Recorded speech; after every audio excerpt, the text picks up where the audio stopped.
Bonjour, je suis Maï de l'agence Maï Conseil. Je suis coach en images certifiée et coach en relation de vie. Cela fait plus de 4 ans maintenant que vous pouvez me suivre grâce à mon blog J'ai 34 ans, bientôt 35, je suis célibataire, pas malade, ainsi que sur ma page Instagram Célib pas malade. Donc aujourd'hui, je vais vous parler d'auto-sabotage amoureux. Donc, parce que j'en ai longtemps souffert, et que je me suis donc interrogée sur la question et je me suis dit comment faire pour en sortir, quel est le problème. Donc, qu'est-ce que l'autosabotage amoureux?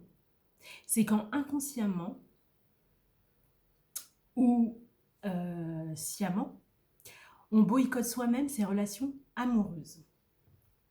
Donc, c'est quand on est persuadé qu'on n'est pas fait pour l'amour, que l'amour ça fait mal, que l'amour ça peut détruire, que l'amour est synonyme de danger. Donc on évite toute relation amoureuse, on évite tout ce qui peut nous mettre en danger. Et donc on associe l'amour inconsciemment à quelque chose de forcément négatif. Donc on fait tout pour le stopper et pour ne pas se retrouver dans cette situation qui nous est inconfortable. Donc quand on est persuadé dans son fort intérieur que l'amour n'est pas fait pour nous, que l'amour ça fait mal, on se protège, on évite d'avoir des relations amoureuses. Quand on en a une ou quand on est dans une relation amoureuse, on essaye de trouver toujours les choses qui peuvent nous rapporter à notre inconfort et faire en sorte que on stoppe là.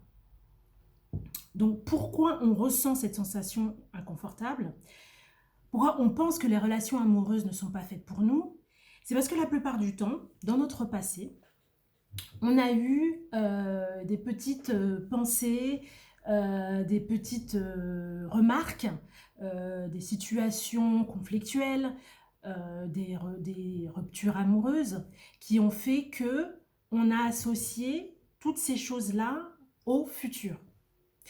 On a une sensation en fait de répéter et répéter ce qui s'est passé dans le passé.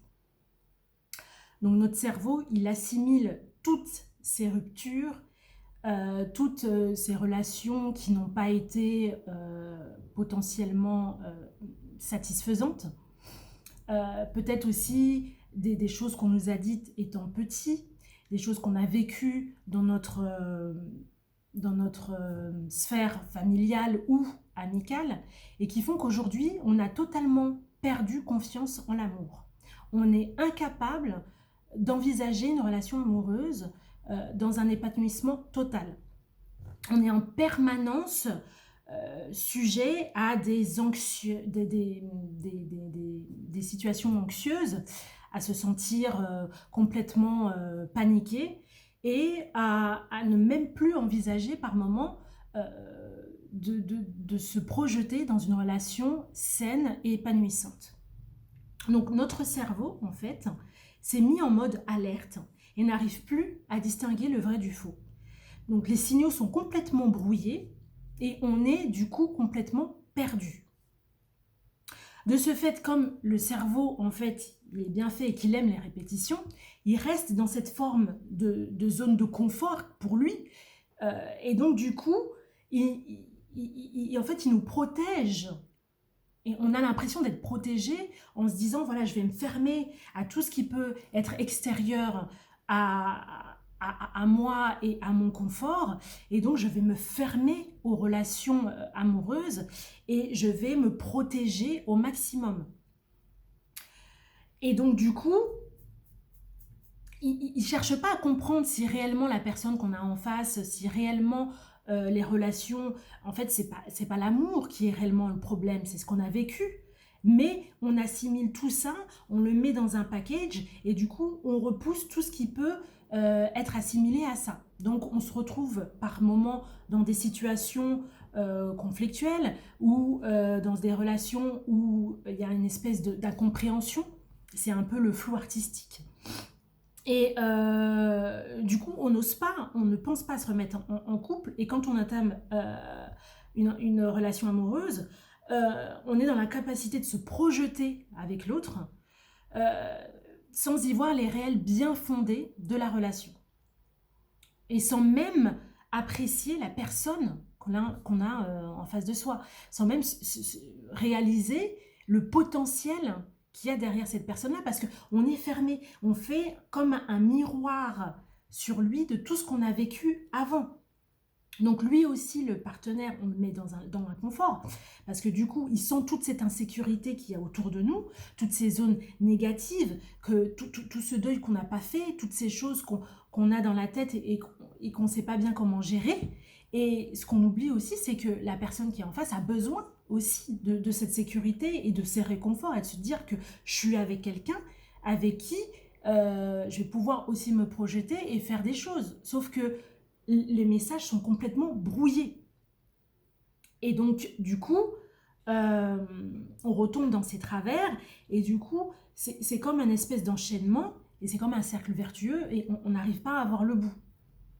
Sachant surtout que lorsqu'on se met avec quelqu'un, la personne n'est pas là pour prendre en charge votre passé. Elle n'est pas là pour résoudre, entre guillemets, vos problèmes. Elle est là pour être à côté de vous si vous avez besoin de réconfort ou de vous sentir, d'avoir une présence, d'avoir quelqu'un à côté de vous, mais c'est pas à elle de prendre en charge et de faire le travail que vous devez faire sur ce qui s'est passé avant. On ne peut pas arriver dans une relation et imposer son passé à l'autre. C'est important d'en parler pour essayer d'évacuer, mais c'est pas à lui ou à elle de le prendre en charge. Et ce n'est pas parce que vous avez vécu ce que vous avez vécu avant que soit vous le méritiez, soit vous êtes destiné à n'avoir que ce profil-là. Il faut vraiment prendre du recul par rapport à tout ça et se dire que si la personne vous a trompé, si la personne vous a menti, si la personne vous a blessé, c'était son choix à elle de le faire. C'est peut-être voilà, son environnement qui a fait que elle a fait ce genre de choses, mais ce n'est en aucun cas de votre faute. Ou si ça l'est, il faut essayer de comprendre qu'est-ce qui s'est passé pour amener à là. Mais en tous les cas, ce n'était pas votre choix de vous faire tromper, qu'on vous mente ou qu'on vous mette dans des situations blessantes. Il faut vraiment prendre du recul et se dire que vous ne méritiez pas ça. Par contre, vous méritez l'amour, vous méritez d'être aimé. Et malgré tout ce qui s'est passé, aujourd'hui, vous êtes, entre guillemets, là, en train de regarder cette vidéo, donc vous avez ce déclic et vous dites, voilà, j'ai envie d'avancer, j'ai envie d'être heureuse, j'ai envie d'être heureux, parce que vous avez le droit d'être heureux en amour. L'amour, c'est fait pour tout le monde. Il n'y a pas des gens qui sont plus ou moins faits pour ça. Il n'y a pas de caractéristiques spéciales pour mériter l'amour. Tout le monde mérite l'amour. C'est à vous maintenant de vous en persuader. C'est à vous de chercher à comprendre qu'est-ce qui vous bloque, quels sont ces freins, quelles sont ces peurs, quelles sont ces angoisses, pourquoi vous vous mettez dans une sphère un peu anxiogène, et de réaliser en fait que vous êtes un être d'amour, que vous pouvez apporter de l'amour à quelqu'un, qu'il y a quelqu'un aussi quelque part qui se dit voilà, je t'attends, ouh, réveille-toi, je suis là. Et à partir du moment où on réalise qu'en fait on est enfermé dans tout ça et qu'il y a autre chose derrière et qu'il y a tellement de choses qu'on n'imagine même pas et qu'on est fermé parce que justement on impose à notre cerveau des pensées limitantes, des croyances limitantes qui nous brisent intérieurement et qu'on ressent la plupart du temps dans tout notre corps. Et c'est ça en fait qu'il faut lutter. Et ça, sur ça, vous pouvez travailler. Vous ne pouvez pas jouer sur le comportement des gens. Vous ne pouvez pas agir sur le comportement des gens. Vous ne pouvez pas faire en sorte que la personne soit comme vous voulez. Ça, ce n'est pas possible. Par contre, vous pouvez attirer les gens que vous avez envie d'attirer pour construire la relation que vous avez envie d'avoir. Et le fait de se dire qu'on peut jouer sur nos pensées, sur notre mental, sur ce qu'on veut attirer, ça change tout. C'est incroyable comment ça ouvre l'horizon et comment ça peut aussi nous aider à avancer. Donc c'est tout ce que je voulais vous dire aujourd'hui. Mon message, il était vraiment dans une intention bienveillante. J'avais envie de vous envoyer un petit peu toutes ces ondes positives et vous dire que l'amour, quand il est raisonné et qu'on est en capacité totale de le recevoir ainsi que de le donner, c'est magnifique. C'est beau et que de toute façon, tout le monde mérite l'amour. Je le dis, je le répète. Et ce n'est que en étant persuadé de ça que vous serez libre de vos choix, libre d'être aimé, libre de rester seul, libre de rester célibataire, mais de ne pas subir la situation, de ne pas subir le célibat, de ne pas subir votre couple et de ne pas subir toutes les déceptions, les divorces, tout ce que vous avez pu entendre, tout ce que vous avez pu vivre, et d'essayer un petit peu de prendre de la distance et de se dire que on a tous eu des traumas, on a tous eu des choses qui nous ont perturbés, et il y a moyen de se relever de tout ça, et vous l'avez déjà fait puisque vous êtes là aujourd'hui à regarder cette vidéo. Et je vous en remercie. Vous l'avez déjà fait, vous êtes là, vous avez réussi. Il faut apprendre à vous faire confiance, à avoir confiance en l'univers, à tout ce que l'univers peut vous apporter, et à avoir confiance en vous. Voilà, et donc du coup, la prochaine vidéo, ce sera comment gérer ses émotions et comment surmonter toutes ces peurs et toutes ces angoisses. Donc je ferai une prochaine vidéo là-dessus. Donc je vous remercie infiniment de m'avoir écouté. Donc si le contenu que je vous ai donné aujourd'hui vous a plu, je vous invite donc du coup à liker et à partager la vidéo. Et donc je vous retrouve pour une prochaine vidéo pour comment gérer ses émotions et comment outrepasser ses peurs et ses angoisses. Merci à vous.